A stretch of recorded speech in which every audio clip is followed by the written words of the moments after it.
Hey, real quick before the video gets started, I designed this shirt. If you're interested in picking up one in large, extra large, or 2XL, check for the link in the description below. On to the video. Welcome back to another Tech Junkie video. Today we're going to do a battery replacement on an iPhone X. I purchased this iPhone and it would only stay on if it was plugged in. As soon as you take it off the charger, it would just shut off on its own, so I knew right then it needed a new battery. I could tell by looking at the screen that this iPhone had been repaired before, so I knew that I wouldn't have to heat it up to remove anything. I just used the suction cup to pry up on the screen instead of having to insert a tool between the frame of the phone and the inside of the screen. You risk damaging the screen if you have to pry on it, and since we're not changing the screen, I wanted to be extra careful.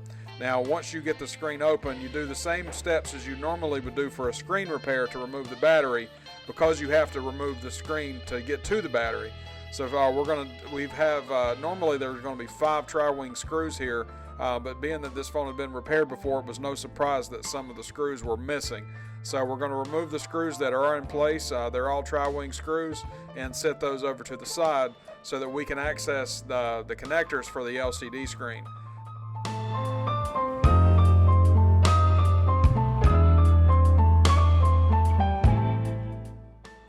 And this little screw here tucked underneath the flex cable, this one's a little more difficult to reach than the other, so I always save this one for last. Now that we've got the screws removed, we can remove this battery bracket, and then we'll be able to access all the flex cables that connect the screen to the frame of the phone. The first thing we're going to disconnect is the battery, and then we can move on to the flex cables that hold the screen down, connect the screen down to the motherboard. There's a little bit of adhesive here that holds the ear speaker flex cable down to the base of the phone. Make sure you gently peel away that adhesive so you don't risk tearing up your ear speaker assembly. Now, this battery didn't have any pull tabs, which indicates the battery had been replaced before. So I use pure alcohol, 99% isopropyl alcohol. I slide a spudger underneath this battery to keep from puncturing it with a sharper tool. And then we're going to move over to the sides of the battery down at the bottom. Now this battery comes in 2 pieces, so you do have to do different methods for removing each piece. I disconnect the first part of the battery first, and then I move down to the bottom battery and slide some more isopropyl alcohol underneath the battery to loosen that adhesive a little bit more. Being that we did not have any pull tabs, I wasn't sure what kind of adhesive was holding this battery down. Someone had used some really thick and sticky double-sided tape down here at the bottom, and it really does stick to your finger. So we used plenty of alcohol, and then I used my spudger to clean the old adhesive away. Once you get this adhesive away, your new battery should come with some pre-installed adhesive attached to the back of the battery. This blue piece of plastic on the top helps keep the battery in one piece while you're putting it in the phone. These batteries they have 2 cells, so it kind of flaps around if you have nothing to hold it in place while you're putting it in the phone. Luckily, they have this blue film across the top. Now the connector here, it has to be folded just right to make sure that you have enough flex cable to connect to the board, but not so much that it won't get a connection with the battery sitting flush. So sometimes you have to bend that flex cable just enough to get a good connection on the board without having so much flex cable exposed that it won't allow the battery to sit flat. So we always connect the battery to make sure it's connecting properly and to make sure that the battery is sitting flush, and then disconnect the battery again before you start putting your components back together.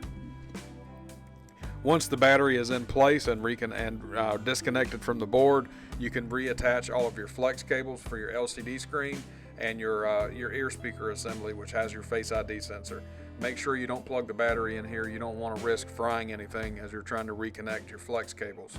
This flex cable here is down in a little groove. It's always the most difficult one of these flex cables to reconnect because it doesn't sit up top and flush with the rest of the board like all the other connectors do. This one sits kind of down, recessed down inside the board a little bit. And that battery connector is the last cable to connect. And once we have the battery connector in place, we can put our bracket that holds our cables down back in place, replace the tri-wing screws that we removed before, and that's essentially all for replacing a battery on an iPhone X. We'll get the screen back in place and feed all your teeth back into their grooves. We've got the phone booting up so that we can test it properly, and that's it. You snap it together there, put your pentalobe screws back down in the bottom, and that's it. Battery replacements are relatively easy and simple. Doesn't take a lot of time. If there are pull tabs, it takes a little bit longer because it's easier to take apart the loudspeaker and some covers down on the charge port to get to those battery pull tabs. So being that this one didn't have any pull tabs, we got through it relatively easy. We checked the battery settings here and we see that the 100% maximum capacity is in place and we're good to go. That's an iPhone X. I appreciate you guys watching these videos. Make sure you hit that like button and subscribe to the channel, and y'all take it easy.